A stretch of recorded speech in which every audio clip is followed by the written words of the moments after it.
That was a masturbation joke. Yes. Hey, I can also be a master debater, thank you. We'll see how much of that actually got onto the Twitch stream. Yeah. It's being a master debater is good, but it's more important to be a cunning linguist. Yeah.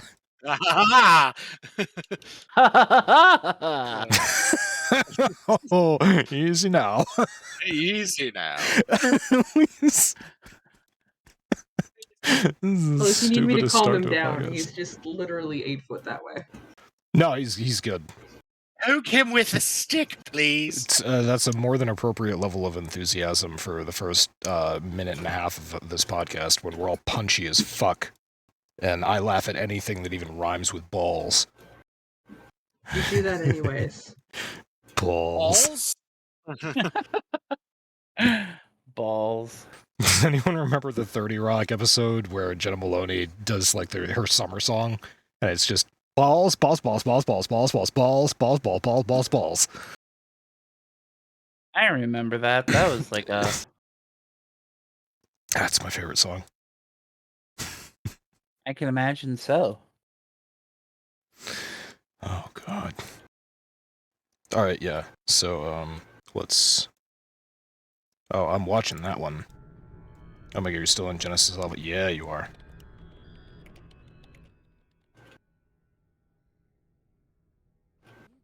Okay. Alright, I think we're good. Okay, this is interesting. Yeah, alright, so hello everybody, welcome to Church of Chonkwij Podcast. My name is Squiddy Smalls, I'm joined by Kosen, Not So Wise Sage Zero, OmegaConstruct, and Pun Lord Masami. Up front and present. It's good stuff. Yeah, we're early. This is the earliest we've ever started a podcast in the history of ever. Leetness is still online, for fuck's sake.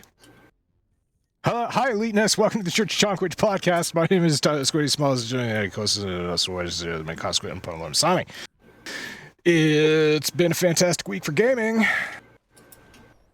That it has been, and it's only going to get better.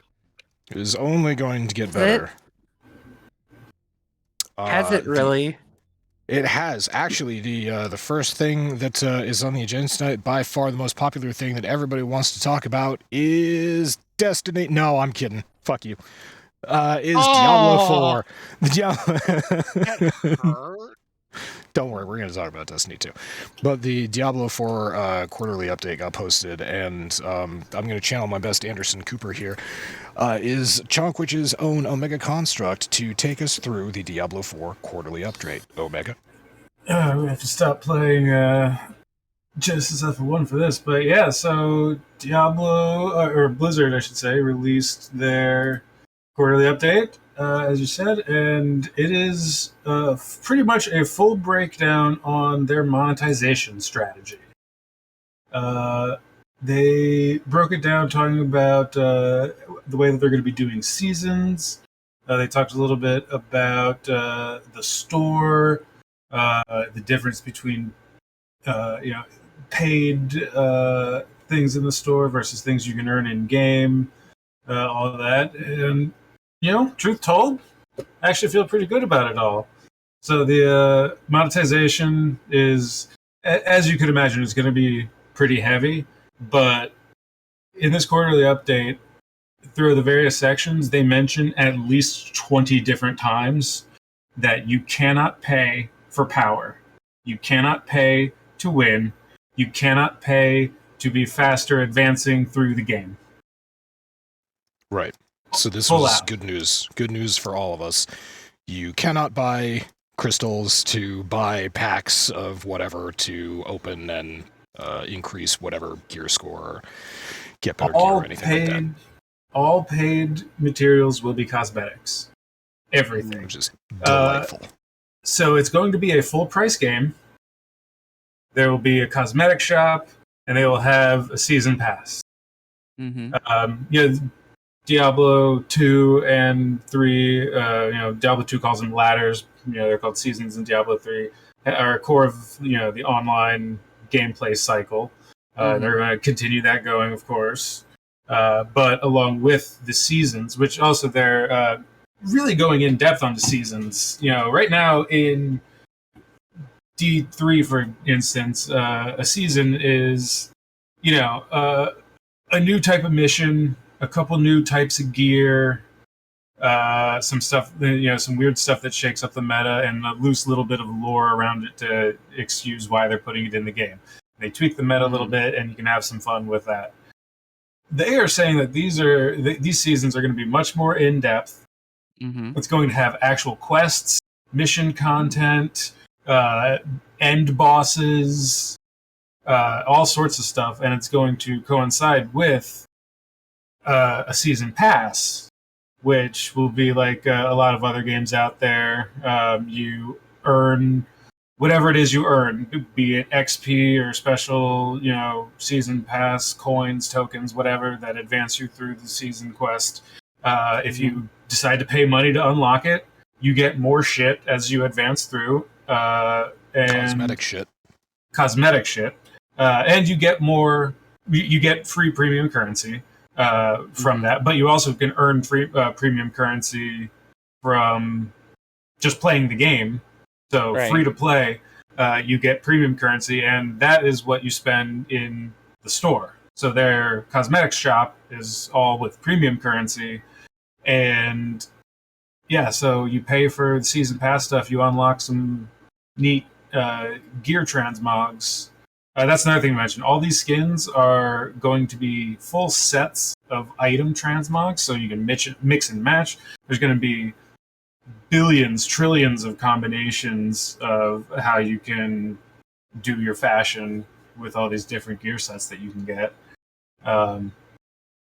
There's going to be a lot of monetization, but the fact that it's not required and doesn't give anyone a gameplay advantage over anyone else, pretty damn cool. As you're saying with the season passes, there are two levels. There's the free season pass that everybody is just automatically activated whenever a season starts up, and then there's a premium season pass that you can pay for with real money, and it gives you additional cosmetic items. When I was reading this article for the first time, the first thing that jumped into my head was obviously Red Dead Redemption. But yes, exactly the same.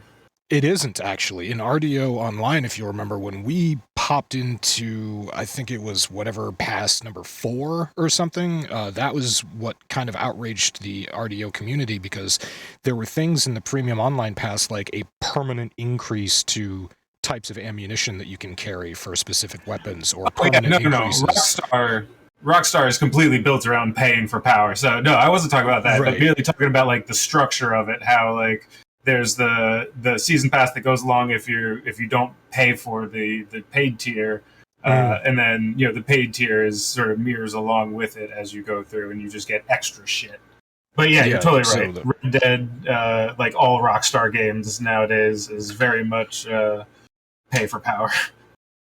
Which is what now, because I will be the cynical voice, I will hope that Blizzard does not fall into that later on to encourage more people to start buying premium passes. But everything in here that you just went over and that we're seeing is hopeful. It's it's moving in the right direction. I understand that it's overly idealist of me at this point to expect a game to not have microtransactions in it, especially Diablo.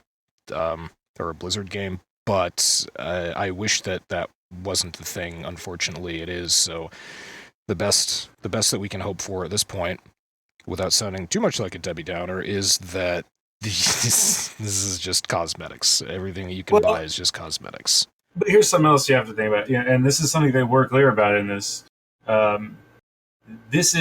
They are changing to a game as service model. Diablo 2, right. Diablo 3, those were full games that were released and had an occasional expansion and had ongoing online stuff. But that wasn't like what Warframe is or WoW is or these other games that, are constantly being cultivated online and growing and changing and evolving. And they're changing to a games as service model, and well, yeah, it sucks that monetization is coming to Diablo. At the same time, we are super used to monetization being a part of the game as service model, and it makes sense that Diablo 3 was how many years ago now? 2012. Yeah. So 10 years ago, games as a service wasn't really a thing in the way that it is today. So it makes sense that they're changing to this model.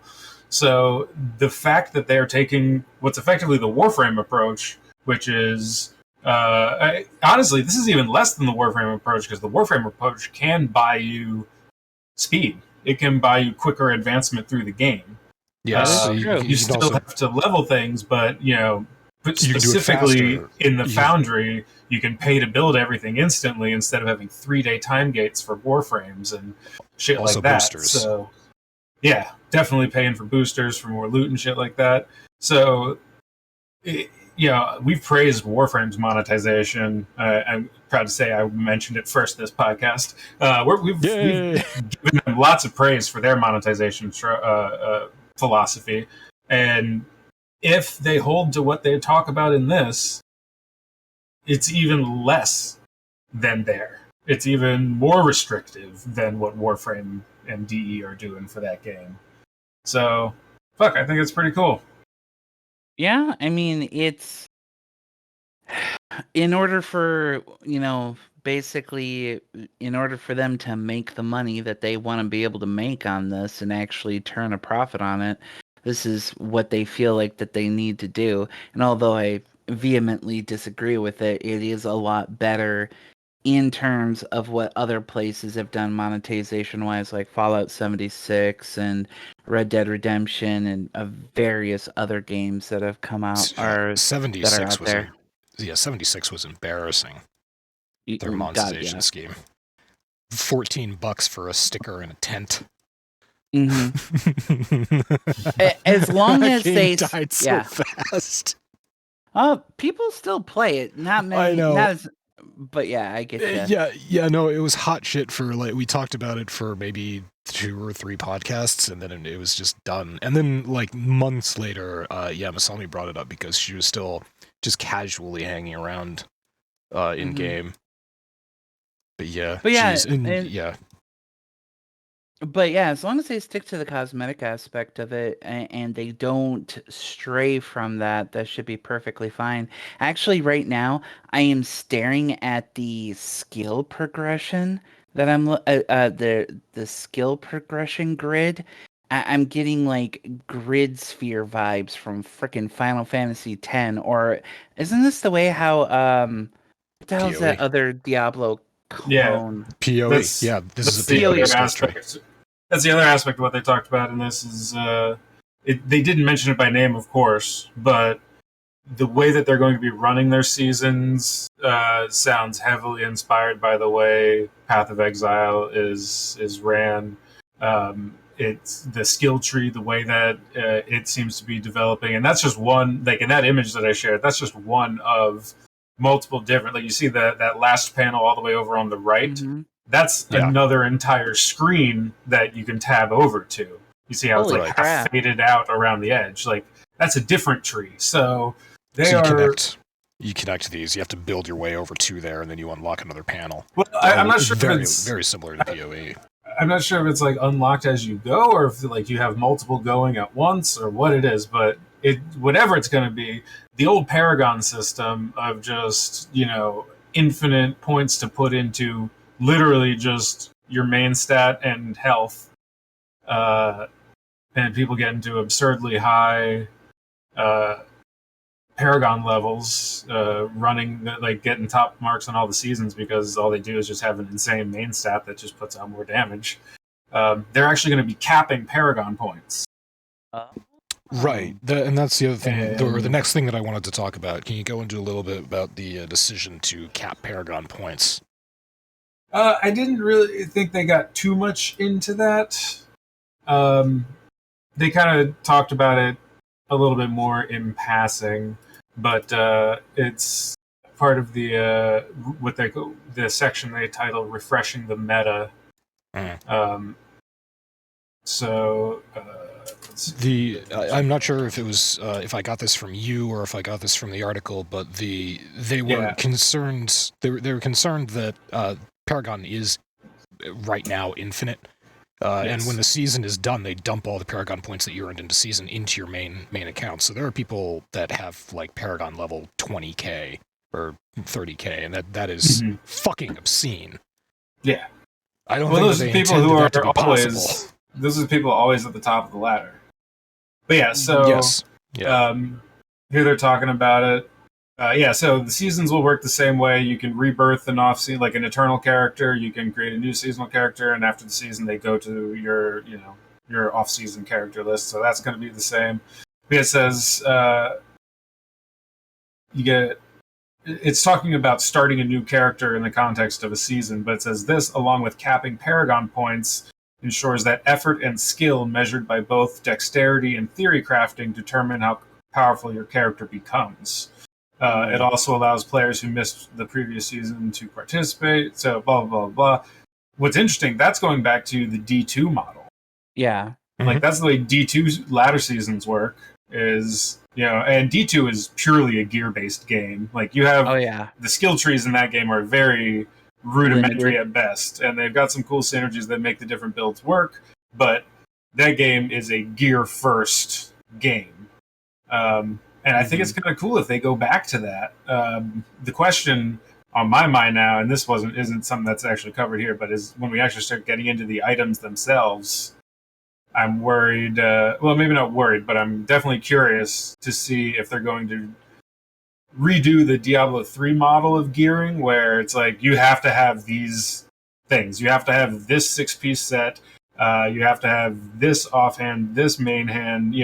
Is everything going to be prescribed in a build like that? Or is it going to be the D2 style where, you can make a build work and there might be an optimal best in slot item for a build, but you're not held back simply because you can't find the perfect best in slot items for every slot on your character. That would be nice, because I think that's one of the things that always really annoyed me with certain games like that, where, you had to have perfect best in slot item in order to even go through some of those like expanded season kind of stuff where the difficulty was really kicked up a notch. More enemies, they had more health, they hit harder, blah blah blah, all that other kind of stuff.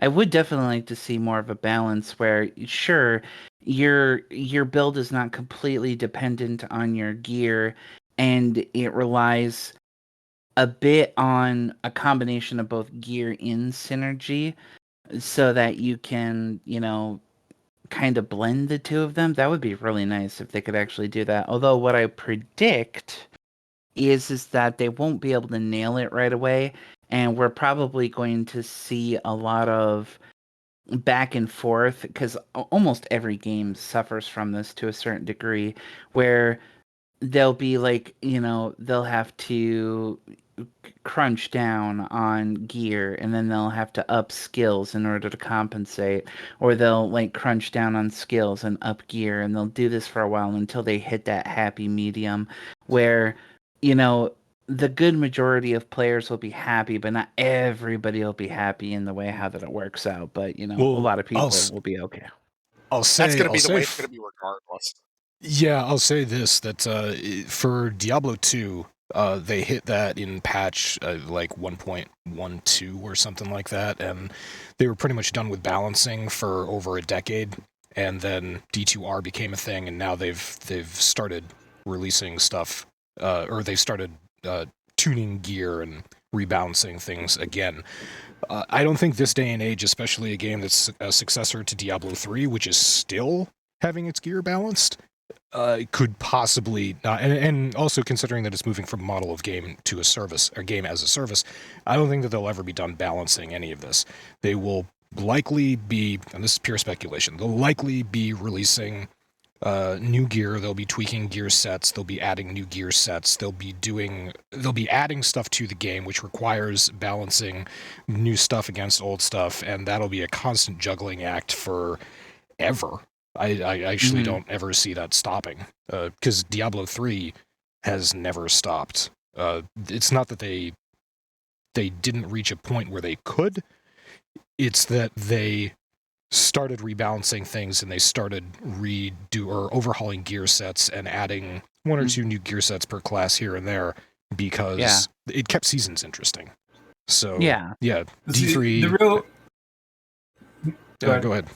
So the real question is going to be if they do all this cool gear D2 style, like set gear in D2. There are sets. There's some pretty cool sets. None of them are best in slot for any of the best builds in the game. Yeah. Whereas D3 is the exact opposite. But in D2, there are plenty of sets where like it's actually viable to run 4 pieces of a 6-piece set. And with other gear, you have a perfectly viable character. It's possible to run a 2-piece of a certain set just because they have the innate stats that you need, and then the one bonus you get for combining them is like pretty kick-ass for your build. If they do it D3 style, where the 6-piece set bonus gives you plus 30,000% damage per tick of mana, Yeah. You know, that's the kind of stats that they put on the 6-piece bonuses in Diablo 3. They balanced the game around 6-piece gear sets, granting obscene amounts of power, of scaling power. And, the way, what honestly is really curious to me will be the notion that, like, Diablo 3 is an infinite scaling game. You can infinitely scale the difficulty just to higher and higher grift levels. It will take you as high as you can possibly go. In D2, the enemy's difficulty is what the enemy's difficulty is. And if you have a larger party, up to 8 people, the more people in the party, the more difficult they get, obviously, but there's a cap. So there's no need for infinitely scaling damage, which is where these 20,000, 30,000, 50,000% damage boosts are coming from. If they don't go that route of infinite scaling difficulty, they might not have to go the route of infinite scaling damage with these ridiculous set bonuses. That's my hope. I hope they look at the popularity of D2R and see how that community is still around and take some of that philosophy with them into D4. So I will say that one thing, sorry, Zero, before we move on, I'll say the one thing that I am taking away from, D2R versus D3. In D3, it's possible for you to be a Gears of the Dreadland Demon Hunter, and you can waltz through any of that game content. You can play the game as that class wearing that gear set. No problem. That's not the case in D2R. D2R has a different monster set, different ways that enemies work. So one set of gear, one build, does not necessarily take you easily from Act 1 to Act 5. You need to be aware. You need to be more gear conscious. Yes, more gear and build conscious is what I'm saying. The convenience of D3 being able to farm one gear set, have one build, and do all the content is kind of something that I enjoy, because when I hop into a season these days, if I hop into a season on D3, I don't want to spend 100 hours farming one set and getting it up there so I can do high GRs, and then having to farm another set and do another build so that I can do different content in the same season, because my original set wouldn't work as well as one of the others. I realize it's that's just a convenience thing. It's my personal preference, but I kind of like the fact that it's easier to gear and play in D3 than it is in D2. So, just again, to counter that, speculation. Yeah, just to counter that though, like my character that I have on this latter season of D2R has beaten the game. I've killed D clone with it, which is Diablo clone, which is the hardest. Does the most damage and has the most health. I won't say necessarily he's the hardest enemy in the game. And my character has like a blue magical belt that's just plus 80 to life. It's got some yellow boots that I found that give me a couple of resistances and run walk speed. My gloves are and magic find, like some yellow gloves that I found that have magic find and like a couple whatever stats on them. Like, it's the way D2 works is that like there are certain builds that need a certain piece and or maybe a couple certain pieces that are really defined by that, but there are also plenty of builds that like the most important thing on your character is making sure you get enough resistances to survive hell difficulty, rather than any particular things for your gear, for actual mechanical purposes, like in terms of your powers. So, it's D2 is it's interesting in a way. It is far more focused on gear than D3 is, but your viability as a character is far less dependent on gear than D3. And that's not to say that if you get the best pieces of gear for a character, you walk through all content in the game and you get better at killing everything in the game, and you can kill more things in the game, perhaps than a worse character of the same build type. But it's just two different gear design philosophies, and I'm really excited to see how they sort of juggle the two or balance between them. So yeah, that'll be the next thing I guess that we look out for a D4 quarterly update is if any news about gear, any news about how they're going to build that pillar of the next Diablo game. I assume that'll be another quarterly update down the road. Hope so.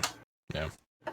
So just to kind of, because I haven't said much to this point, but you guys, I was in the middle of a run when you guys were talking about the seasonal ladder situation, and if you look at my screen right now, Bungie has actually done a really good job in their season pass or battle pass, whatever you want to call it, because you do have the two different tiers.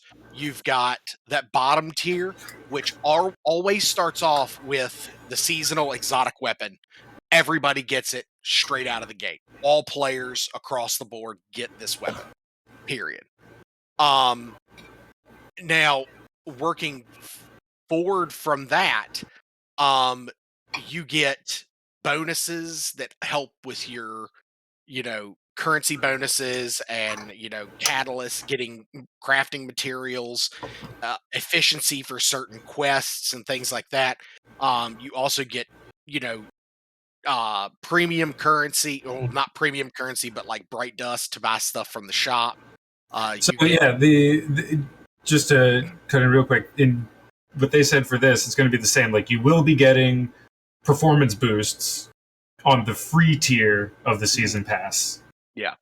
And not on the upper tier. Yeah. So and I stand corrected. The upper tier is the free tier. The bottom tier is the paid tier. So like, you pay for it, you got the season pass, which I have for Destiny, and you get that weapon right out of the gate. But if you are leveling this up, when you get to level 35, you get the weapon anyway. Oh, so that's interesting, because they specifically said in here that if you pay to unlock the paid tier, you don't get to skip the leveling process to get those rewards like they do for here. So like, if on the free tier you get an XP boost at level 5, even if you've paid the paid tier, you have to get to level 5 before you get that XP boost. Yeah. So, but like, you get, you still get like all of these different things. It's just when it comes to certain aspects, you always get this. This boost is regardless of paid or not. They put it down on the paid tier to kind of keep it separate. But if you you get emotes and universal ornaments for your characters and stuff like that.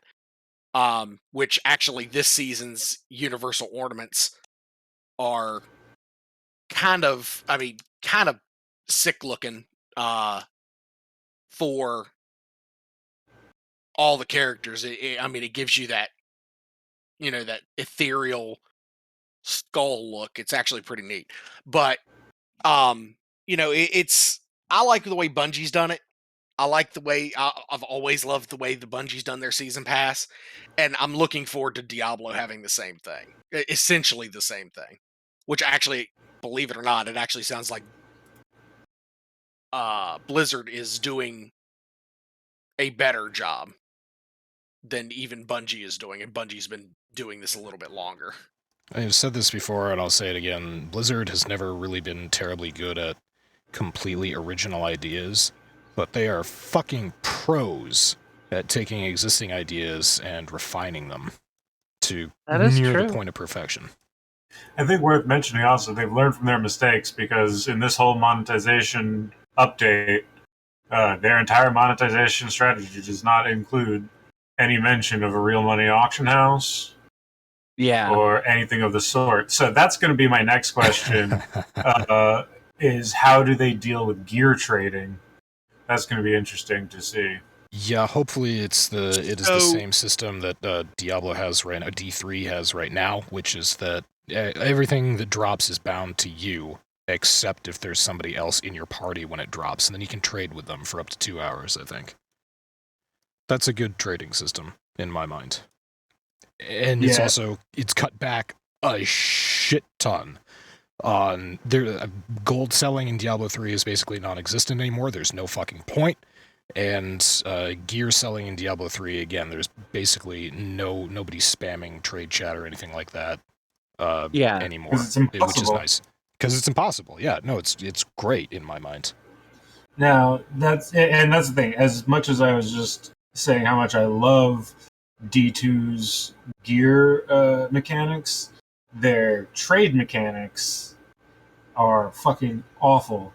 And I've ranted before about any game that has peer-to-peer trade economy is going to be abused, and people are going to use it to take advantage of other people, and it's going to be toxic as fuck. And that's just an undeniable, inescapable fact. Yeah. There's never been an in-game economy, like player-to-player economy, that somebody hasn't figured out how to fuck over other people or how to monetize it against the terms of service outside the game or whatever it might be.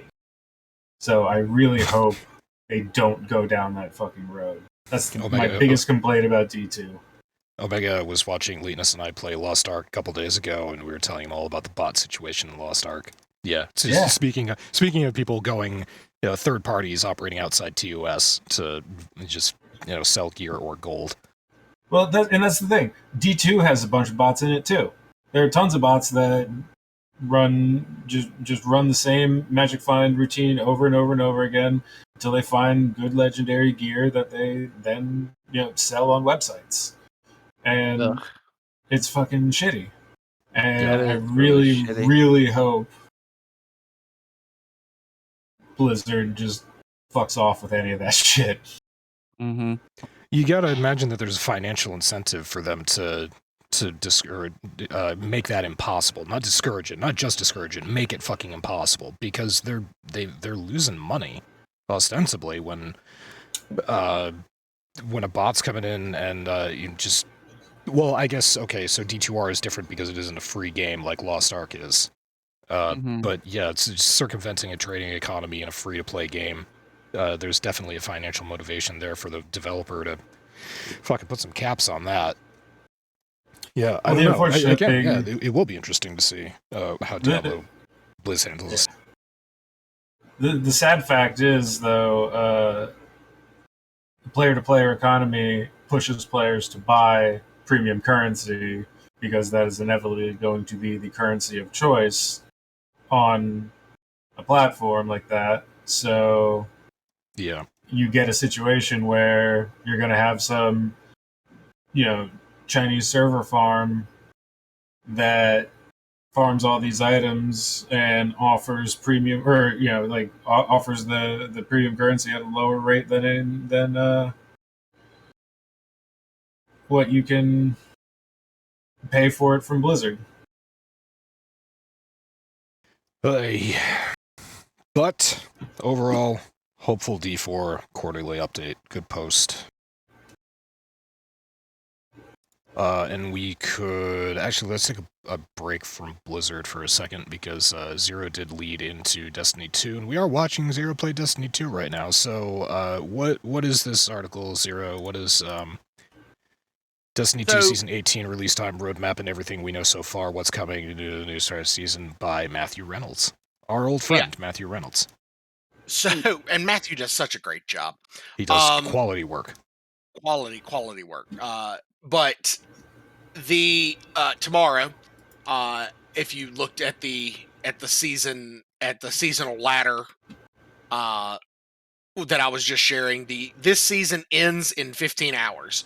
Bungie is having their massive reveal tomorrow at noon on, I think, Twitch and YouTube for season 18, which will release same day.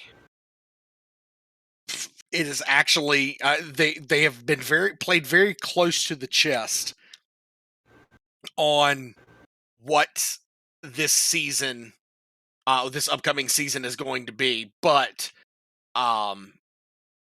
they've given a fairly decent roadmap, and based off of everything that I've seen, it looks like we're going to be getting a new class ability. Arc 3.0 is going to be a thing, which is actually going to help with defining the different classes. They are MMOifying Destiny finally, so Titans are going to be your weak damage dealers, but they can take a beating. Warlocks are going to be your specialty class for healing and some DPS, and Hunters are going to be your high damage output characters. That's what they're going for. Everybody in the Titan community is being pissy because for the longest time Titans have been the gold standard when it comes to doing damage, and that's going away. But the Arc 3.0, and then they've set it up to where potentially, and the rumor is that we're going to be getting a poison type ability. Instead of Arc Solar and Void, we're going to have Arc Solar, Void, and Poison, or something like that. Something that has to do with the spores and things that occurred during this season. So right now it's a bunch of speculation, but at the same time, season 18 is shaping up to be, they're going to bring back one of the old raids from Destiny 1. It's looking like it's going to be King's Fall. So Oryx is coming back, and we get to kill him again. Joy of Joyce. And that seems to be what Bungie is doing now. They've said that there is no Destiny 3. There will never be a Destiny 3. And that they are just going to continue to build on they're going to continue to build on the Destiny 2 platform. So which I'm okay with, because Destiny 2's has been a fucking blast. I love this game. I'll take breaks from it and everything, but it is by far one of the most fun games, even though I don't play with anybody anymore. I don't have a set group of people that I play with like I used to back in the day, but it's still pretty fun because there are still, group activities that I can get into like this, and I'm playing with people that I don't have to socialize with. Plenty of room for activities. Yeah. Nice. Okay, so yeah, that's Destiny 2 Season 18 that is starting tomorrow at 2 p.m. on the East Coast. Mm-hmm. which means I will have all of my work done tomorrow. I mean, I will work diligently until 5 p.m. tomorrow. Are you afraid that your employers are listening, Zero? They aren't listening. His boss follows me on Twitter. Wait, what? Really? Everybody follows the Chonkwij Twitter. We're the most popular Twitter on Twitter. I mean, we even have the likes of Tom Cruise following us. Yeah, you know, the one person that we don't have following us, who I really want to, is Nathan Fillion. I don't think he knows. Yeah, he just does. He's not down with it. But as soon as he knows that, Jewel State, and Alan Can't even Tudyk say it with a straight and Sean face. Marr, the rest of the Firefly cast follows Chonkwij on Twitter. I'm sure he'll be all over that. I'm sure. When you start tweeting out, saying how great Castle was, that'll summon him. All right, so Zero, do you just real quickly want to go over whatever this? You posted a Warcraft article as well. Possible World of Warcraft Dragonflight release date leaked online. So there was a fairly sizable leak that was done, and it actually didn't just involve Warcraft. It was a pretty big leak for a bunch of different things through Blizzard. It was like Modern Warfare, the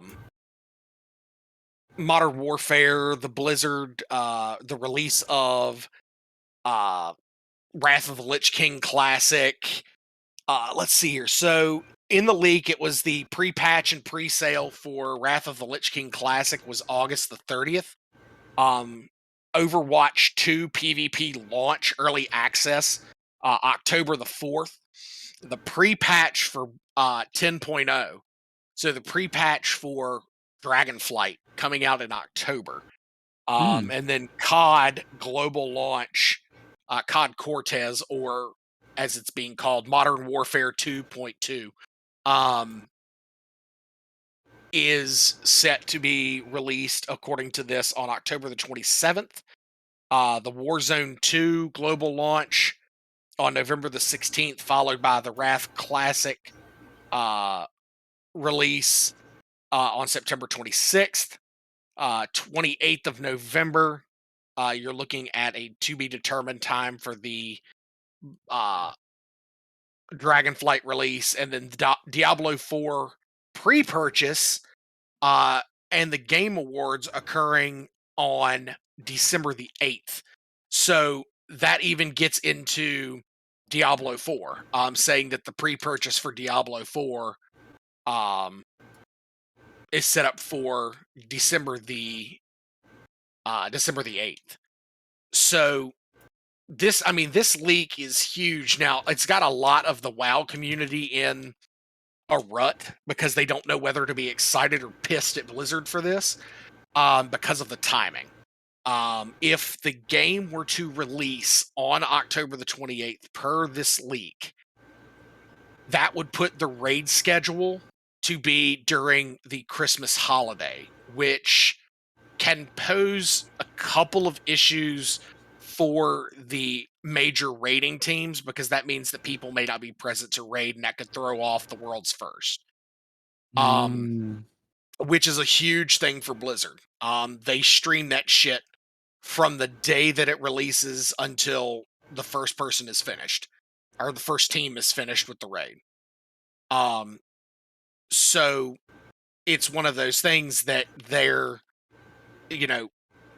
some people in the raiding community are pissed. They're like, hey, we need to either release this 2 weeks later or release it 2 weeks earlier, so that we can make sure that, that we've got a chance to have everybody here to clear the raid, which in my opinion makes no sense, because if you're that big of a team, if you're that into getting the raids done like that and being world's first, people are going to be there whether it's the Christmas holiday or not.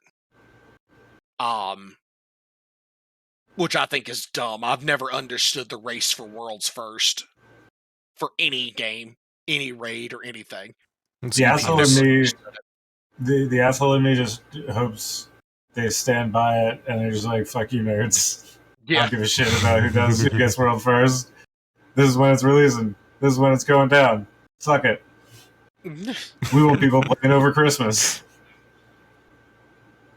Oh. yeah. All right, yeah. But so bunch of potential release dates got leaked. Is the long and the short of it, I guess. Yeah, that's the long and veiny. All right, so I was supposed to follow the Destiny article with another article about how Destiny and Destiny X Fortnite crossover data mined because there are skins coming to Destiny 2 that look like they're from Fortnite, and Destiny 2 is also rumored to be moving over to the Epic Store, or it will be available on the Epic Store. So yeah, this is another thing that I was going to talk about, but we don't have to. We can move straight on to Mark Zuckerberg spending $10 billion on the metaverse, and all he got was a stupid selfie. Oh, yeah. Dude, it's so great. This is so embarrassing. Pretty much everybody's just dumping on him for just how awful the metaverse is. They're comparing it to Second Life, which has been around for how many fucking years now? And looks how much better than this? Yeah. And like, it's really shocking. And then he posted this selfie of him in front of the fucking Eiffel Tower, and he got fucking roasted for it because he looks like a goddamn robot pretending to be a person. And then he released a new one that really captures his wannabe Julius Caesar appearance. It does about him, right?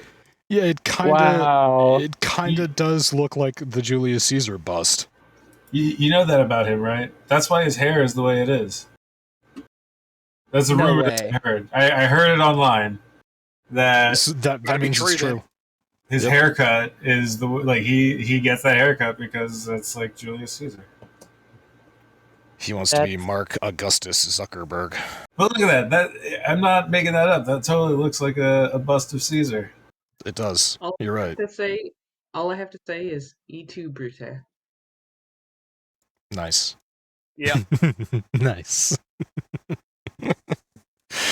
Oh god. Yeah, so anyway, the reason that this made such a splash this week, I guess, is because it cost $10 billion for Zuckerberg to develop this metaverse universe, a VR metaverse that will have something. It's been designed by Meta, so I assume that has some sort of plug-in with Facebook.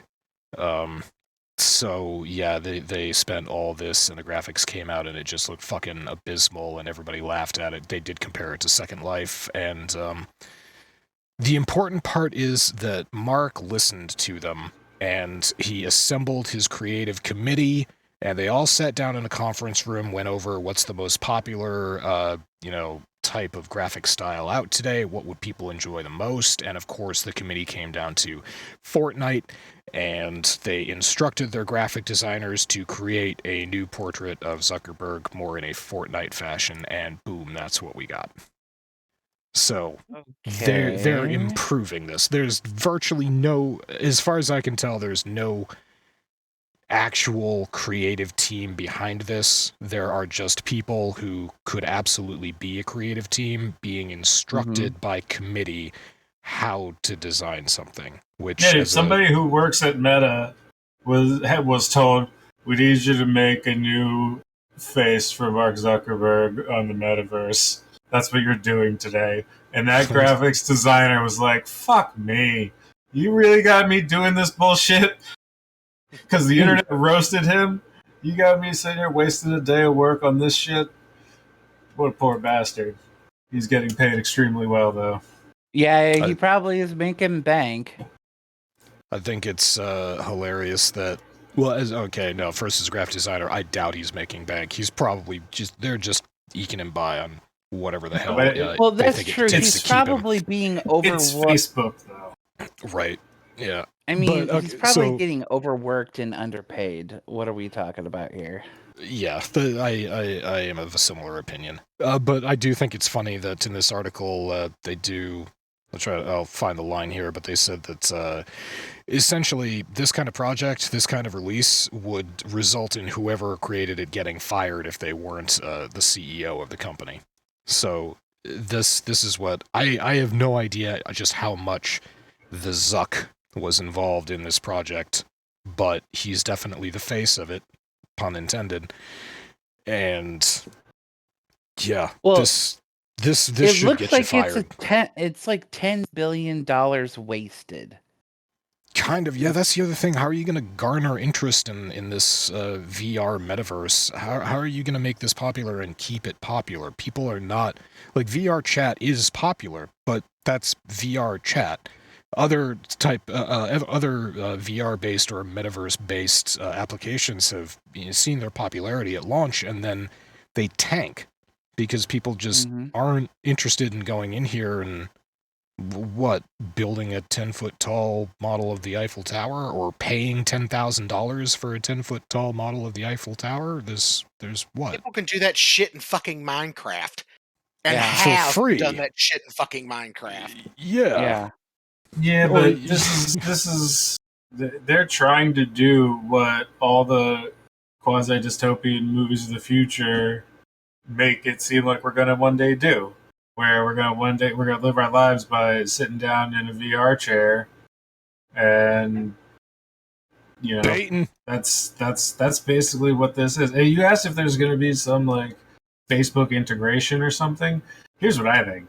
I think Mark Zuckerberg is insane, but in kind of a genius way. Yes. And that genius, with the best technology at the time, gave him Facebook. Mm-hmm. And Facebook made him a fuck ton of money. It did. And now he's trying to do this new thing again. I don't think he wants there to be a Facebook integration. I think in his future that will be Facebook. You think Mark Zuckerberg is trying to build the Oasis? Like, I saw a funny headline that was like the metaverse proves that all the metaverse is Mark Zuckerberg proving to us how incapable he is of interacting with people face to face. Yes.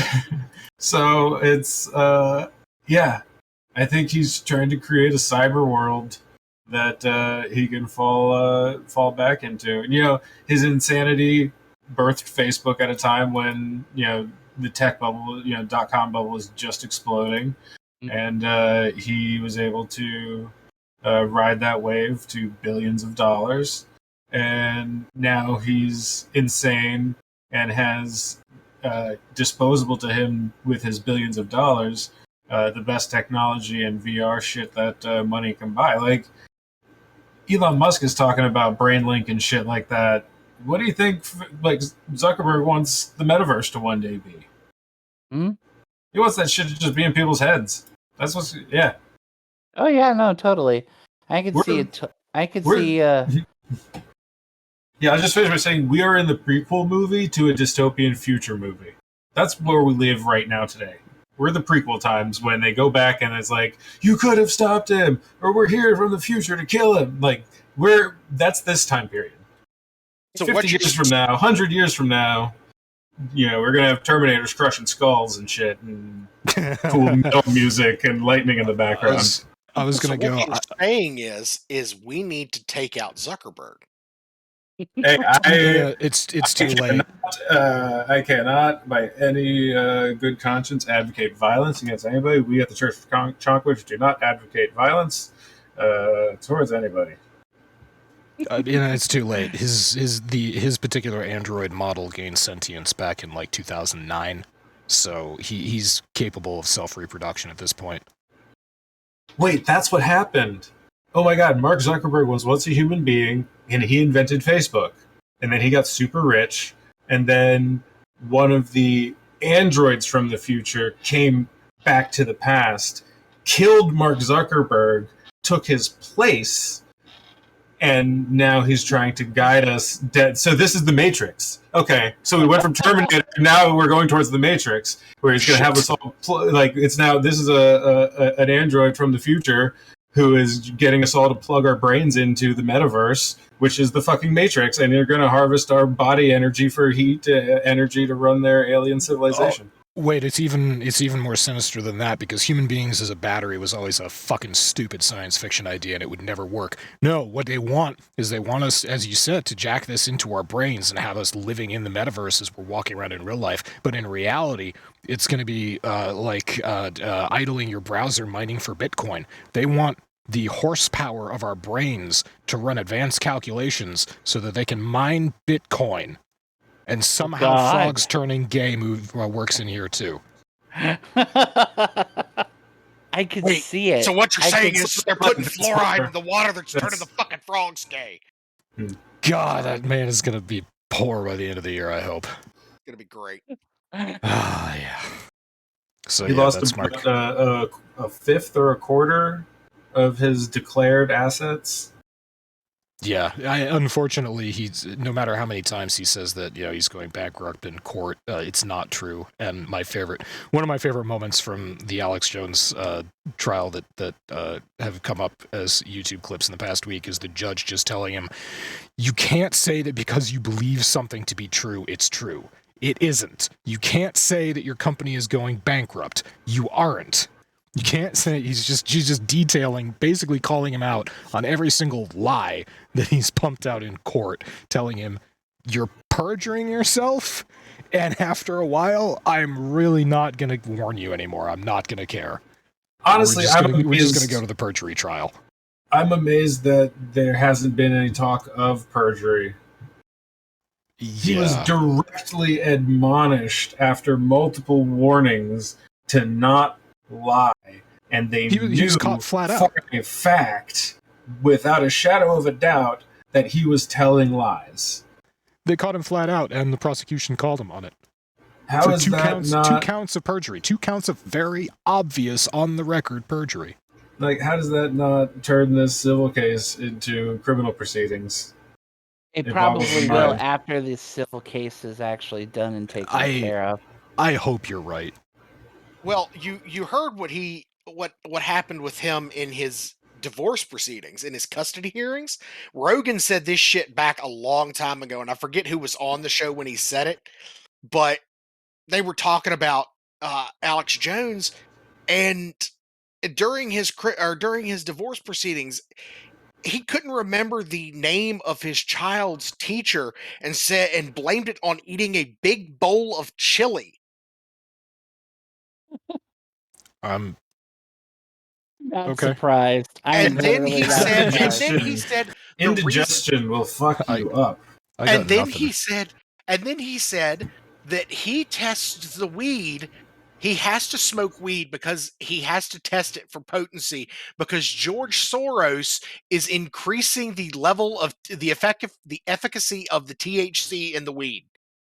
I mean, he's not wrong. I am shitting you not. I shit you not. on that one, he's on to something. What, Soros? Yeah, I could just see George Soros sitting around going, you know what? I need to fuck with Alex Jones this week. Up the efficacy of the THC. I'd do that if I was George Soros. All right. The insanity is... I know, it's deliciously painful, honestly. Mm-hmm. But all right, so I don't think we put it in the topic list, but can we talk about Warframe? Who watched that the stream? Did anybody do the stream happen? I caught the end of it, and the beautiful what was it, butt smash, or what was it, butt blast? Was butt blast that subscribe button. Yeah. The subscribe button on the Soulframe page. Thank you, Steve. Steve gave us a great quote today on that stream. I did not watch it. I read a recap. I know Zero caught the end of it. But yeah, they talked about... So DE is going through a transition phase right now. They have stopped streaming. This was their first stream in over a month since TennoCon. And what they're working on right now is Steve is forming, or has formed, his own department to work on Soulframe. He's taken Scott with him, and he's taken a couple other people from the Warframe team. And people from the Warframe team are being promoted to fill these positions. Most of the faces that people will be familiar with for DE are sticking around. Reb is going to be creative director. She's going from community manager or community director to creative director. So she's stepping into Steve's position. Excuse me. And yeah, That'll the actually be stream, nice because I have a feeling that Reb actually cares about the game. I'm not sure I would go that far. She definitely cares about DE. She obviously is a committed member of that company, and she obviously has a strong connection with the community because she has been the face of Primetime for a long, many years, going back to, Jesus, how long have they been streaming? Since like 2014?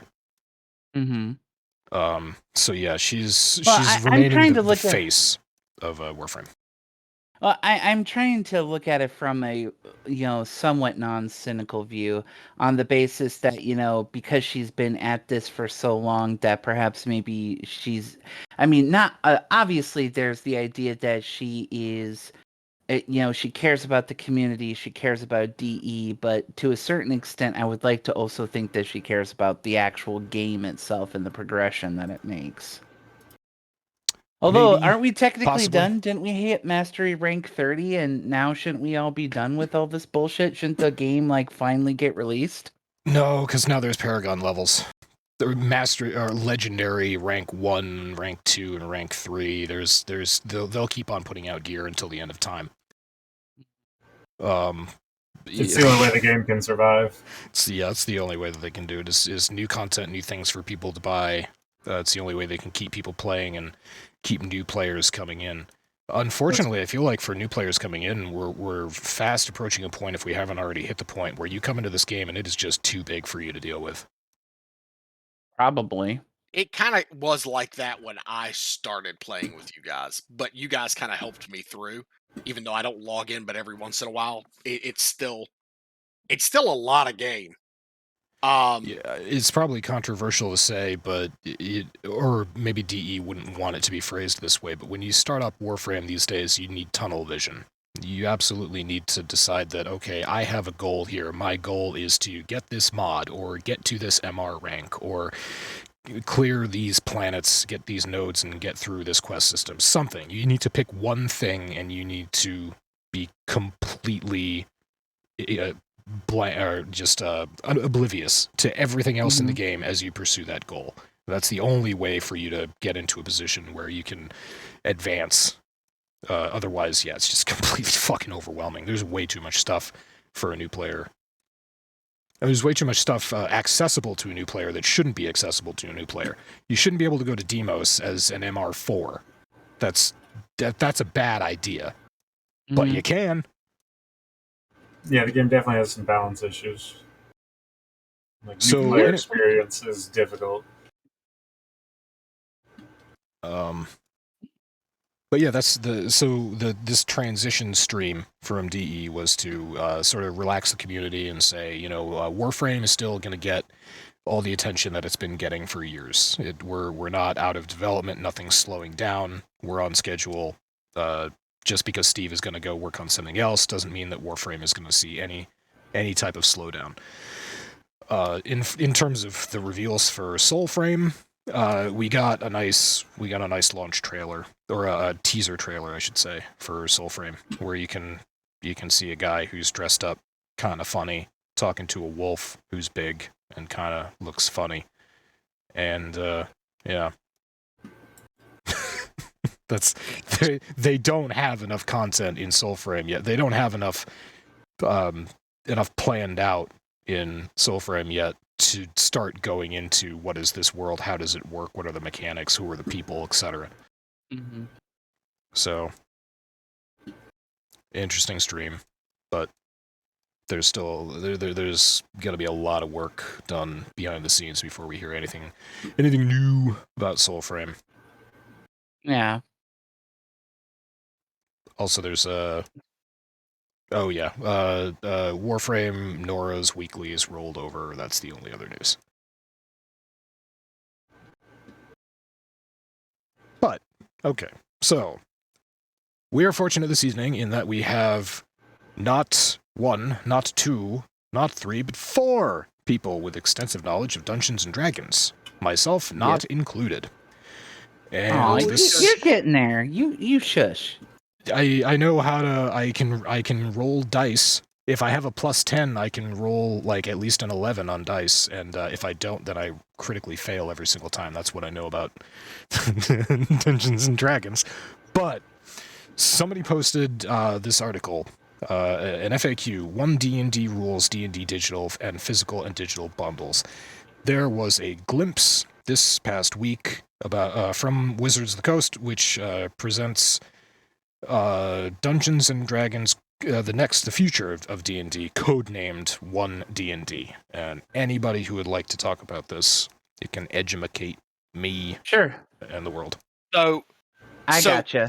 The one thing I want to bring up that seems to be in all of the videos that I've seen so far, all of the videos, is that when the new edition, quote unquote, launches, that crits are only going to be applied for unarmed and melee attacks. Spells, DMs, creatures cannot roll a crit, a nat 20 crit is basically what it's been broken down to. It's only applicable for melee, player character melee and unarmed strikes. So Zero is correct on that one. There's been a lot of different changes. The crits, or the way how the crits will be processed is essentially going to be changed out and whatnot. So to kind of break it down to somewhat simply, 1 D&D is going to be 5.5 edition. It's not entirely a new edition. It is still going to be 5e. They're just doing a revamp of many rules, way how backgrounds work, obviously changing probably a few things for classes and subclasses and races, and other such things to reflect a lot of the different asks that the D&D community has been asking for over the last couple of years. They are primarily going towards digital because Wizards of the Coast acquired D&D Beyond, which they didn't actually own. They were just working with at one point in time. But now that they own D&D Beyond, that is going to be the full virtual tabletop for Wizards of the Coast in D&D, so that you can run your games through D&D Beyond. You'll have your character sheets through your D&D Beyond. You'll have your books and your adventures and all of that stuff through D&D Beyond. You won't have to go through virtual tabletop Foundry like we're currently doing right now, or you won't have to use Roll20 or anything along those lines. So it's and because none of those other services have the integration ability like D&D Beyond does right this moment in time. One of the biggest complaints and one of the biggest worries right now is that this is a competition killer, that this is just going to whack Foundry, whack Roll20, and many other different type of people of that particular nature that are, not going to have access, or who are going to see a wane in basically their customer and fan base, because people are going to be flocking towards D&D Beyond. A lot of some of the things that they're changing, as Zero mentioned here, is the criticals. So on almost everything that you roll, whether if it's a skill check, a save, or an ability check, or an attack roll, if you roll a natural 1 or if you roll a natural 20, it's either automatic failure or automatic success, including on skills. So they've basically codified something that a lot of people have been homebrewing for years at this point in time, is that if you roll a natural 20 on a skill check, you automatically succeed. Something that they're currently that they're planning on codifying, although it was specifically pointed out in the new playtest rules that they released, which you can get on D&D Beyond for free at this point in time, is the fact that if you roll basically spells, or essentially those spells that have an attack roll, so like your fire bolts or your scorching rays or your eldritch blasts or anything along those lines, or inflict wounds or anything which have an actual attack roll. If you roll a natural 20 on those rolls, it no longer is going to be considered a critical hit. It is, I mean, obviously you're still probably going to hit whatever it is, depending on what your spell attack roll is, but you're no longer going to get those massive damage boosts anymore. And I just heard Leetness say boo. Yeah. Now, well, but Now, his attack technically would still crit because it is a weapon attack.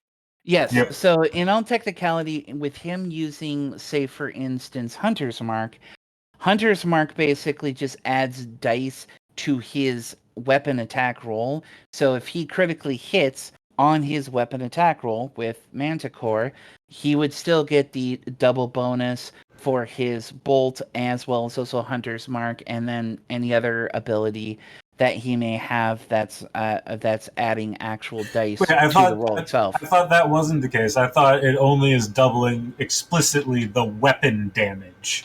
So that's one of the criticisms I heard is that rogue sneak attack no longer you if you crit on a sneak attack, you get the bonus damage dice for the weapon, but you don't get to double your sneak attack dice. If you are doing your Hunter's Mark, or if you are a paladin using Smite on crits, you don't double anything other than the weapon damage. That's correct. That okay. I didn't hear that part.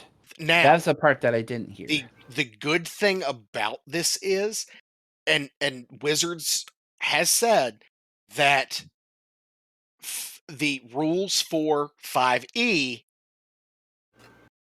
are backwards compatible. So if your DM chooses to use the 5e crit rule, which is if you nat 20, it's critical across the board, spell casting the whole 9 yards. They don't have to use this new rule. They can use the old rule and it still be okay. And they're just tweaking it because it's something that's been done in homebrews, like Kosen had said. It is something that's been done in homebrews, and it's something that was brought up from the community. They're putting it in the book, but with 1 D&D, all of the prior, content is backwards compatible. So it's not. Yeah. So go ahead. So interestingly enough, I'm both for and against this. As a player, I'm against it because I like big damage rolls and I like to squish enemies as quickly as I possibly can. On the other hand, as a DM, I'm okay with this because there's nothing that's more annoying than having a paladin walk up, roll a natural 20, dump a fucking max divine smite in, and completely squishing an enemy in one goddamn hit. Like, there are a number of builds in D&D 5e that can one-shot an ancient dragon. Exactly. Absolutely. So that's, perhaps something to be avoided. I'm not going to get too pissy. It's just, it really depends on how much of a change they're going to be making in other other forms of balance. Because, this is really changing the game quite a bit. One of the things I noticed is that they're going to be putting a focus back onto feats again. Backgrounds, basically the little things that you tell, what were you doing before you became an adventurer, sort of kind of thing. They're going to lose their little special abilities that they normally have, and you're essentially going to be gaining feats. The new Spelljammer set that just came out and the previous Strixhaven book actually had examples of how this would work, where basically if you take this background, you get a special feat. That basic or a feat at first level, essentially like it was back in the 3.0, 3.5 days. So it looks like that I think they're moving towards essentially feats no longer being an optional rule for the new D&D or for the 1 D&D thing that's coming out now. Of course, obviously, if you still want, if you don't want feats to be optional, or if you still want feats to be optional, obviously you can go back to old 5e rules and with all the backwards compatibility stuff that they said that they're talking about. But that's something that a lot of people have been thinking about in that regards. When it comes to the whole feat thing and whatnot. Additionally, on top of that, there's a lot of the backgrounds are now coming with bonus languages, which people are both kind of hit or miss on, uh, based on depending on the background. Like some people, although I hear that they're doing a new, they're basically adding sign language in as a language that you can take in the new 1D&D, which is kind of cool. The other thing is that ability scores are now tied to your backgrounds, not to your actual race. So there is less race bioessentialism in D&D than there was previously. There's still some bioessentiality that they're doing, but that's more for the like abilities and traits that the various races will have, but the actual ability boosts and stuff like that is all going to be tied to backgrounds now, which is kind of nice. I personally myself like that because I always feel like that it made more sense to put it into backgrounds rather than the actual racial traits itself. Ultimately, in the end, I love the fact of the matter that they're doing this update. There are some issues that I do have with it, mostly this whole online model. My big concern is the digital and physical um, bundles that they're going to be doing, where essentially you can buy these bundles where you'll have the physical PDFs through D&D Beyond, and then you'll get a physical book that is sent to you. But this is not going to apply in your friendly local gaming store. So you can't just go buy a D&D book in your friendly local gaming store, get a code from the back of that book, and use it on D&D Beyond, which is complete and utter horseshit. That is going to cause so much trouble for your local gaming stores that it's not even. I mean, they're already struggling as it is anyway, with sellers like Amazon and other place and Drive-Thru RPG and other crap like that. It's just going to hurt those local businesses more by doing this digital and physical bundle the way that they're currently doing it. Money, not to be a doomsayer, but I could entirely see Wizards more or less taking D&D to a video game model, where it's like we provide the online resource where you can play, we provide all this stuff, and they are totally able to cut middlemen, gaming stores out of the loop, which would suck, but because we've got a couple here that are amazing. Now, looking back at what you said about feats, God, can we please not do that? I think I made it known just how much I'm in love with Pathfinder. After spending 2.5 fucking hours and only getting through half of my character sheet. It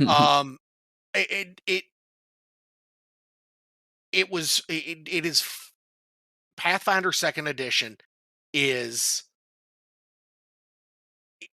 it's nice, but like Omega said when I mentioned that I was doing it, was going to be looking over it with my uncle. Going through that has made me really appreciate how streamlined 5e is. Yeah, no doubt. I am definitely like that's one of the main reasons why I prefer 5th edition over Pathfinder. Like when I was doing my homebrew setting for Ozeloth, I originally was doing it in Pathfinder, and then oh gosh, what has it been now? About a year, 2 years at this point in time. I finally was like, I wanted to bite the bullet on 5e because I had caught wind of Critical Role, interestingly enough, and I was like, this seemed a lot more streamlined than what it used to be, and they moved from Pathfinder to 5th edition, and I was like, oh, okay, I'll check it out, and I found 5e to be far more streamlined than it ever has been previously. It is a lot easier to use. The only thing, and it's the one major complaint that a lot of people have when it comes to comparing 5e to Pathfinder, is the lack of customization. There's just there seems to be there is a lot of stuff in 5e, but nowhere near as much stuff as there is in Pathfinder, and some people like their customization.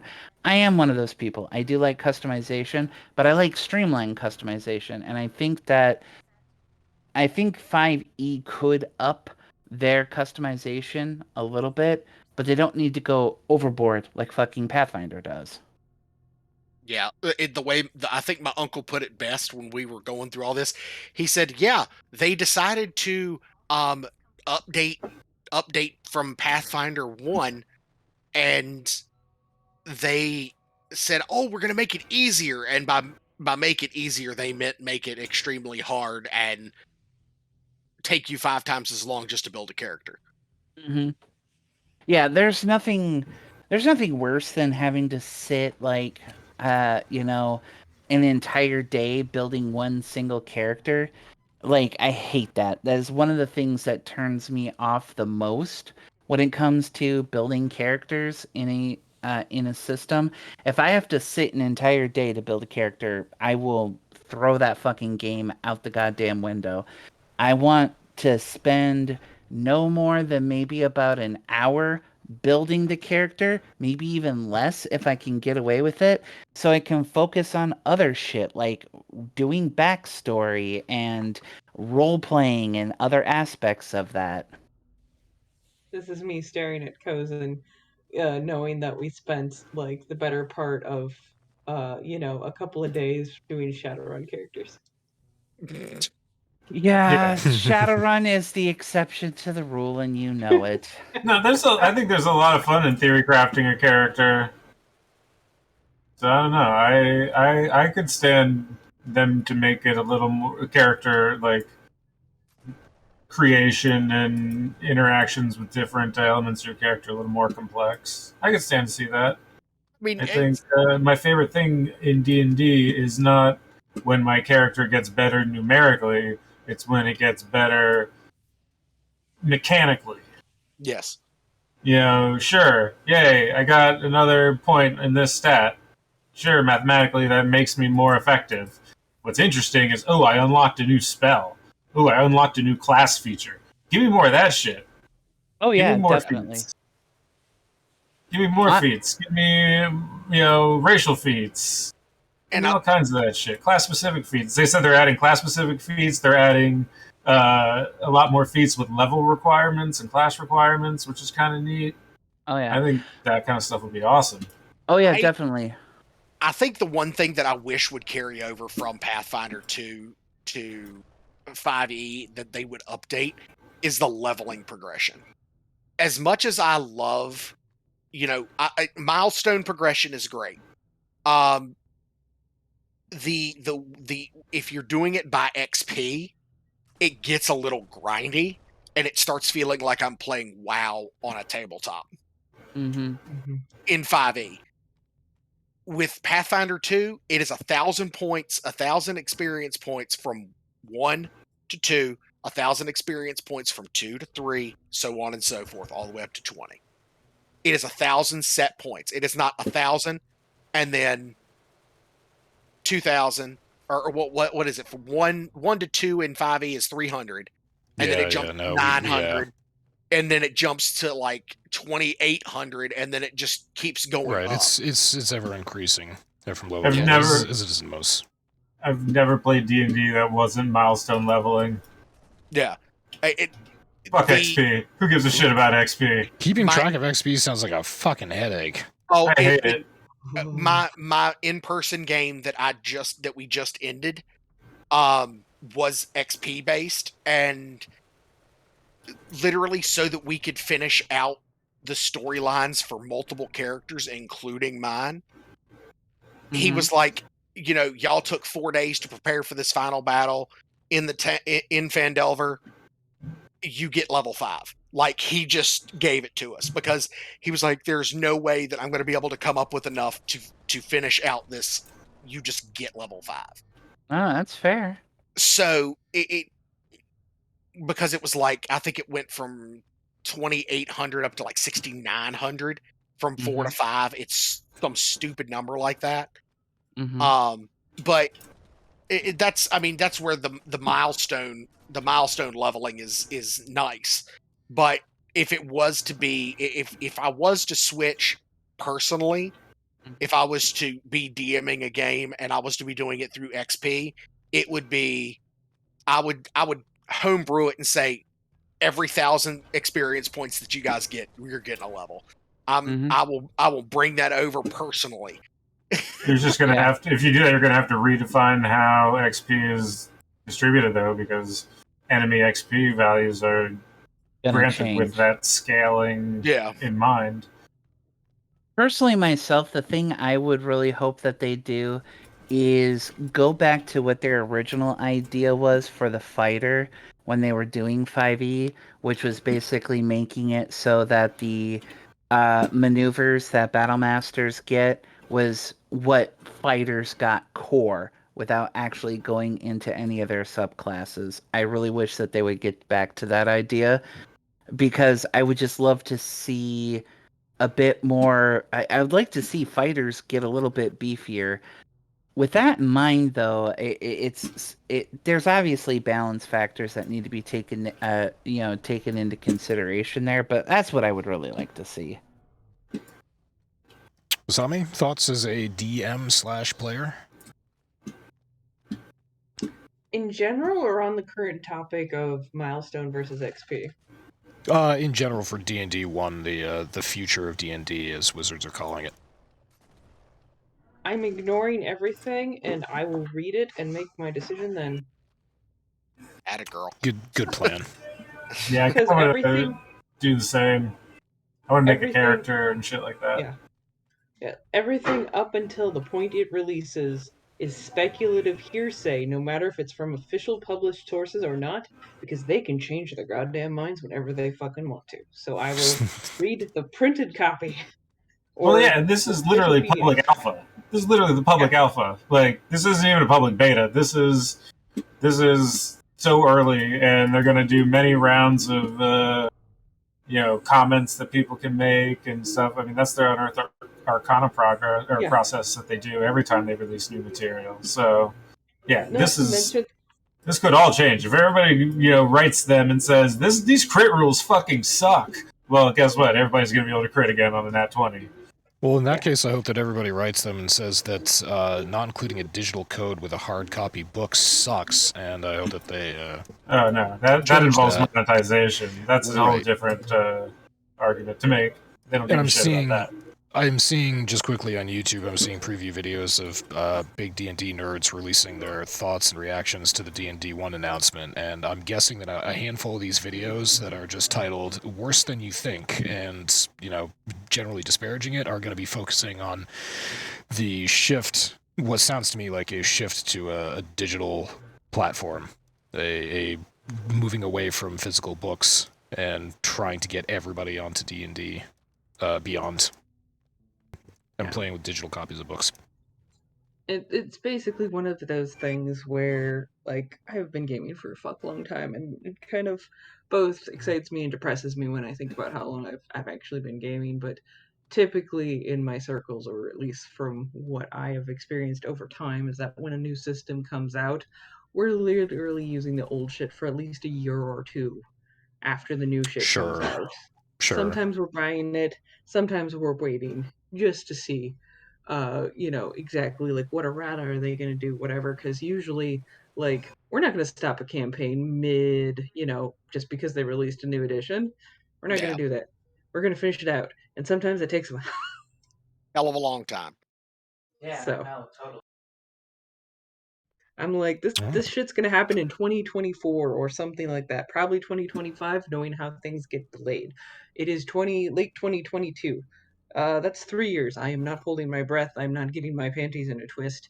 Everyone else can have fun with that restrictive bullshit. But with how backwards compatible it is, there's could be stuff that we are able to integrate into a game, a running game. That's one of the things they're saying. At least it seems like they want it to be able to be something that you can transition even mid-game. Save game compatible. Yeah, exactly. So that might be interesting, but I don't know. Honestly, I'm cautiously optimistic about the idea of D&D Beyond finally. Like, why the fuck haven't they added a VTT yet already? That's what I've been wondering. Because there's a lot of competition out in the VTT space. So D&D, Wizards of the Coast, isn't going to be able to just make a shitty one, throw it up there, and be like, well, there we go. That's our shitty VTT. We want you to use D&D Beyond now. No, they're going to have to compete with Foundry. They're going to have to compete with Roll20 and all the other different VTTs out there that are pretty successful. You know what else they got to compete with? This new wave of 3D VTTs that are coming out that are, pretty fucking kick-ass that we've talked about a bit already.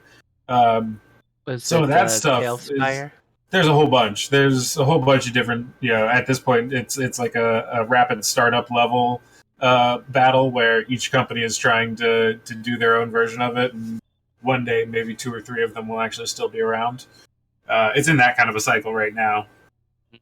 There's one that you can get on Steam, free trial version, or like the free player version. You can pay for the DM version that unlocks everything. It's on Steam. It's called Game Master Engine. That one's pretty awesome. There's a whole bunch of them. But who knows? If Wizards, maybe Wizards buys one of them. In addition to D&D Beyond, and they integrate that, and then it ends up being something that's actually fucking good, I'd be pretty happy for that. Fuck, the hardest part of DMing is not running a session. It's building the sessions. The prep work is far more difficult than actually running a session. That is actually true. I mean, I don't doubt that, but I always feel it's really bad or difficult for the DM. Like yesterday, there was one point where I think we piled on Masami. We piled on 4 actions that our characters wanted to take, and Masami was just quiet for 4 minutes. I was just like, oh fuck, we should wait. We shouldn't be so fucking gung ho. But we were excited. It was the start of the session. It was an exciting time. But yeah, I take you. I take your words well, because I don't doubt that it's difficult planning a session as a DM. I've just never been there myself. I've always been on the gamer side or the player side of it, and I observe the difficulties that the DM has as we play, and it makes me appreciate the amount of work that goes into it. What's most interesting for me go ahead. is that the hard part is some of the least important, or not even the hard part, the time consuming. I could spend 10 hours in Dungeon Draft making a fucking beautiful map. Or I could spend 5 minutes sketching it out on a piece of grid paper, and we could play and use our imagination like people have been doing for fucking decades playing this game. And I like making the cool maps and stuff, but that sucks up a lot of time. And then when we were using various when we were using Avray, that Discord bot that is also now owned by D&D Beyond / Wizards of the Coast. So that is the official Wizards of the Coast D&D robot now. Fully integrated with your D&D Beyond accounts and all of your content that you have. So with Avray, you can only use character features if you have paid for that expanded content. Like, you can't play a Bladesinger if you haven't unlocked whatever, if you haven't purchased whatever book Bladesinger is in. But all that information takes a while to build, and putting all that shit into Avray and setting up encounters ahead of time so that when we played, I could just hit some buttons and instantly this enemy attacks, this enemy attacks, this enemy attacks. I could set all that up ahead of time, but that's another 3-4 hours. Yeah. So I would say 2 to 3 times as long as a session was of game time. I would probably spend 2 to 3 times that amount of time prepping for a session over the course of a week. I mean, and heck, even using Foundry, you can go in and just like you said, just draw on a grid sheet right then and there, and just say, okay, this is the setup. Go. Well, when I DM'd our first campaign, some of the most fun we had were the times where it was like we were traveling and it was a random encounter, and here, we're just gonna draw on some grid paper, scribble some blue here, that's the water, scribble some green here, that's the fucking shore over there, that's where your boat is. Like, that was fun. And it happened real quick, and I thought that was a pretty enjoyable combat encounter. Yeah. Oh, yeah. That's a very common, actually, thing in the graphic design world. The spontaneity of creativity is very fun, and when you can be creative on the fly like that, because obviously, you scribbled something out. Here's the river, here's the bank, here's the enemy camp, all the rest of that. People will ask, continually while you're playing that, people will ask you questions. How far is it from, here to here? Can I jump here? Is there a tree that I can use for cover? So you're spontaneously creating throughout that entire encounter. So I can imagine that it would be fun for the DM as it is fun for the players, because they're on the receiving end of the creativity and they're building the world as the world is being creative. That spontaneity goes away after you have drafted your map and you start going into the detail phase, and that's something that I am very familiar with, just as creating art, because you will have a burst of creativity. You will use that creativity to create your template, and then you will flesh out that template. And the fleshing out part, there's not a lot of creativity in the fleshing out part. It still exists, obviously, but there's nowhere near as much as there is initially. So creating stuff on the fly, it is fun. I imagine. Another key thing for me, though, is like, if I spend all that time making a great map, super full of detail, editing out lines where they intersect in the wrong way, going really through with fine-tooth comb, making it fucking beautiful. We play it, you guys love it, and you're envisioning the fight in your heads. If I take 35 seconds in the middle of the session, scribble that shit down on Roll20, and we go ahead and start rolling dice, you guys are still envisioning that in your head. So why take the hours and hours and hours of me interpreting my vision of what this area looks like when you guys are going to still create your own mental version of what it looks like anyway? Well, and it's like, it's like, I can answer that. As an artist, I can answer that. It's one of a couple of popular factors. The biggest one is ego. Artists want people to see their vision because their vision is really something and they want it to be appreciated. I'll put that at the right top of the list. Second one right below that is more where I fit in, which is I enjoy the process. I just enjoy the finished product is the reward to me. So I look at it and I feel proud that, I created something that I don't think sucks, and I like looking at it and I'm happy that I made it. And then below there is sort of a variation of the narcissism aspect of it is you've created this and you're proud of it and you want to show it to other people after the fact. So yeah, I mean, and I understand all of that, but the point that I'm making is that, like, none of that has anything to do with DMing a game. It has nothing to do with running a game of D&D. And I love making those maps too. Process. Yeah, totally. I totally get where you're coming from, because and I loved making the maps when I was making them. It's just they were supremely time consuming, and of course, I've kind of come to a conclusion that it's kind of unnecessary. You know what else I've started doing recently? I've started fucking around with those websites where you can have an AI create an image for you.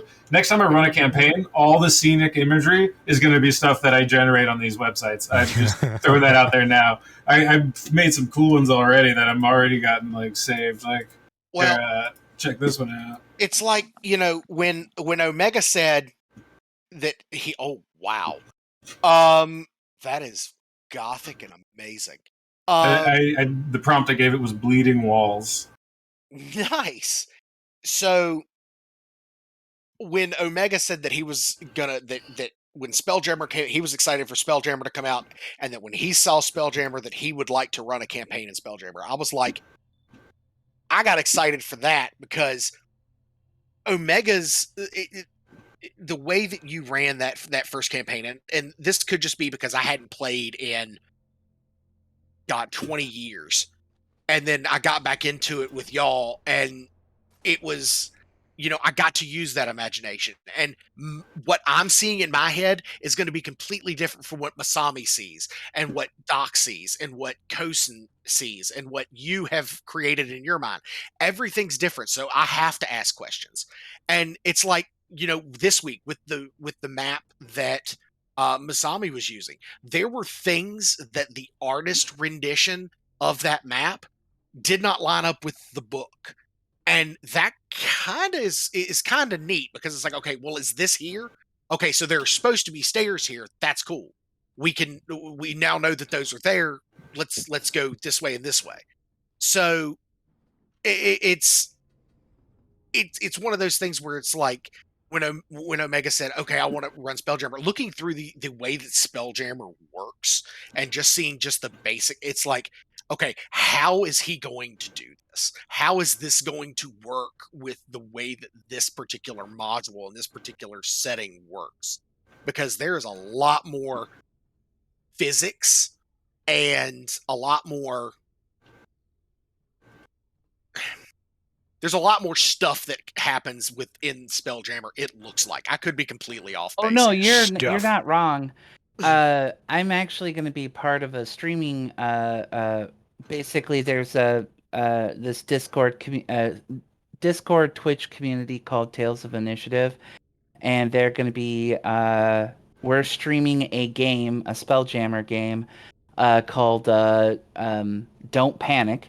And you can guess what the thematic of that is, for a D&D Spelljammer game. And there's so much that Wizards has brought back from like the old second edition stuff for Spelljammer that I'm really living for it, and I can't wait till we actually get to that game. It's going to be a lot of fun.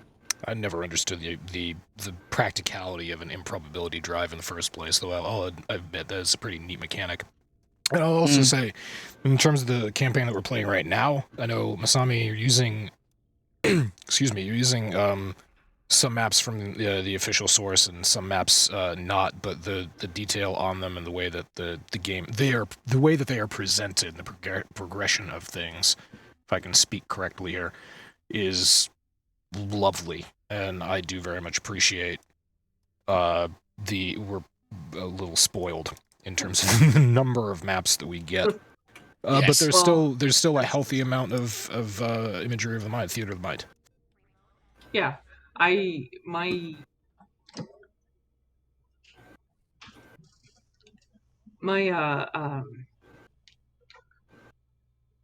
abiding GM philosophy. I'm a very narrative player, but you guys, I know, love combat, so I've done my best to balance both worlds. Because I could probably exist entirely in the theater of my mind, but I understand that people are visual, and I'll be honest, sometimes even I need a map. The nice part about Curse of Strahd, however, is that it's one of the oldest modules of 5th edition. So everyone and their uncle has made maps. So I'm literally... Because, like, when I first started, I'll admit, I was like, I'm going to just translate everything into Dungeon Draft and go that way. But I quickly kind of burned out on that and went, wait a minute, there's not millions, but there's dozens of people out there who have done this already. And all I have to do is pay them a few bucks. And you know what? They're good at what they do. I'm going to pay them a few bucks and save some of my time. So I just have very high standards. So that's why you've seen what you've seen. It is delightful. Well, and I think that's where I'm having a hard time is I've had the bar set amazingly high, and I want to DM a game for you guys. I do. But between Kit, the guy who was DMing my in-person game, Masami, and Omega, between the three of you, the bar has been set so high in my mind that I feel like I can't get anywhere close. Oh, that's the thing fuck about the two. that. Just run a one shot. Give it Yeah. a shot. You'll be fine. Like, you'll kick ass. Again, this is the Warframe thing where a new player coming in and there's so much to do, and you just get some tunnel vision. Just fucking start. Actually, I yeah. couldn't agree more with Doc on that one. Basically, just focus on one particular aspect and build your DMing style from there in that regards. Also, yeah, As, okay. as somebody who's been at this for about 26 years for DMing, trust me, even my style has changed over time. I am not the same type of DM I was when I first started out when I was like 16 years old. And I'm definitely not the same as I am than I was like a year ago. Are you different because now your campaigns have more boobies or fewer boobies? Actually, probably more boobies and a lot more tentacles. That's probably not inaccurate. Oh, the tentacles. So many tentacles. Although, interestingly enough, it's Doc who's the tentacle wielder in this particular campaign, which I'm absolutely here for. Yeah, that's something that's gonna. Between his tentacle and his undead fetish, you know, he's on a good track. We're fast approaching a part where I'm gonna have to reassess Barry's core values and perversions. He started off. You're questioning this. Well, you're reminding me of it. Because he started off very vanilla. He just, he liked banging chicks, and then he developed he's into G-MILFs now. And there's going to be another transition, I feel, going into... Can you have an orgy with a skeleton? Or skeletons? Oh, God. Have you ever seen the hentai Wordsworth? No, but I'm going to write it down. I said nobody's going to now. Oh, look at that. I mean, and there's so much that like I want to do after seeing how different people play. Like, is that a pig? What? I am so confused right now. But I have so many character ideas right now. That is a horse person chowing down on some poon. Oh my God. Okay, he's watching porn. No, this is Google image search. Thank you very much. But no, like today, I am one of those people. I like to see what people will do. Like, they'll take a video game character and turn it into a D&D character. And somebody took Doom Guy and made Doom Guy into a character. And he is an Oath of Vengeance paladin fighter barbarian. Sounds It's like right. That's tricky. That's real tricky to me because Doom Guy, like... Well, no, okay, you're right. I could see that. 14 levels of Oath of Vengeance paladin, 5 levels of fighter, and 1 level of barbarian just to get the rage. Yeah. I'm not gonna lie, I really don't see the Doom Guy raging all that much. Like, he is angry. Don't get me wrong. He's got that mode. He's got fucking Berserker mode. Pack. Yep. When he picks up an item to do it, though, sure, it's but he's not only got something one. That's natural. He's only got 1 level of barb, so he can only rage once. Is that correct? Yep, that is correct. So there you go. That's one Berserk pack per day. You just you just say, oh, my character all of a sudden finds a Berserk pack strapped to the wall. Now he's raging.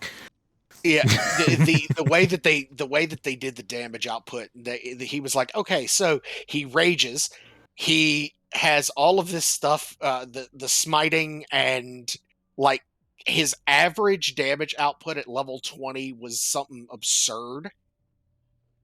Like, I think the average was like 128. or something absurd like that. It was like that was the average output on a crit. It's pretty good. So Once on Reddit, I helped somebody with a Jedi build, and it was, I believe, mostly Psy Warrior with a little bit of multi-class in there, but I don't remember exactly what it was. Fucking Jedis and their lightsabers. Anyway, yeah. You just want to wrap this up, and I'll do this last article here. So that's D&D 1. We got into a good D&D discussion there. It's always nice. The last article that I want to go over was one that Omega posted, which is mod site. I believe it's Mod Nexus. Deletes an anti-pride mod for Spider-Man and encourages angry users to delete their accounts. This is fucking hilarious. Essentially, Nexus Mods is the site, removed a mod that was up on their site, which removed the mod was for Spider-Man Homecoming? What game was this? it's just Spider-Man. Just the Spider-Man game for For PlayStation. 4. Right. Yeah. Yeah, for PS4. It removed all of the gay flags and wall painting on the city of New York. It just removed all that and replaced them all with American flags. And it was called Non-Newtonian New York. It replaced the in-game pride flags dotted around New York City with US flags. And it wasn't a terribly popular mod. It had a lot of views, but because it had an anti-LGBTQ stance, Mod Nexus took the mod down, and because the mod was uploaded with a shell account, basically somebody just created an account to publish this mod, they banned that account. They stated that if someone had uploaded this on their main account, they would have just removed the mod and said, we're not interested in having this content on our site, don't put it up again, please. But because this was done sort of surreptitiously by the uploader, they put a full stop to all of it. And people actually complained. Some users, a small vociferous minority of players complained, and their official statement was just like, if you're pissed off about this, if this policy upsets you, if we've broken some moral code of conduct as a business that you can't accept, then please delete your account and move on, as we will. Nice middle finger from Nexus Mods to people that just obligatorily wanted to take out gay pride flags from a game. I'll be honest with you. I played that game a little bit when I had a PlayStation 4. I played it when it first came out, and there weren't a whole lot of those flags and iconography, I guess is the way you would put it. Yeah, in it doesn't the game, seem like this was there's- intrusive. There was not a lot in there. I mean, yeah, okay, there were a few flags here and there, but it was like around areas within the city of New York where they would be anyway. So, I mean, it's not like every time you turned a corner, oh, there was a flag, or there was iconography on the wall, or there was graffiti, or this mod was There was a stupid, flag here or created there. by a fucking bigot that didn't fucking understand that this is America now. Fuck off. There's a brief blurb in this article that says that the mod, some user that objected to this mod getting removed, pointed to the fact that this mod was created for a version of the game in like Saudi Arabia or something. One of the legit shithole countries where being gay is a crime, because why wouldn't that be a thing in 2022? There's zero evidence that that's the case. There is no evidence whatsoever that this mod was created so that players in other countries where being gay is for some reason a crime could play this game. So yeah, this was just created by somebody who I don't even know the thought process behind getting rid of the gay flag, other than you're a piece of shit and just don't play the game. They're just It's trying really to be that big fucking a deal. edgy. They're just trying to be fucking edgy. That's all. That level of edge is even cringeworthy on 4chan. This would be laughed at, as that has some of the most bigoted communities on the internet that I know of. So, yeah.